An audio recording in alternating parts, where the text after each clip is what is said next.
Luni începe școala, mă apucă boala.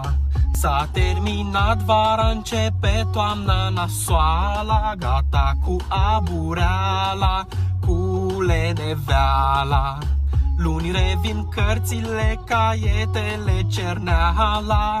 Și-mi vine să mă arunc de pe geam, ram, pa, pa, pam, pam, ca încă o vară s-a terminat. De luni iar mă trezesc dimineața, îmi urăsc viața, trebuie să pun iar ceasul la sunat.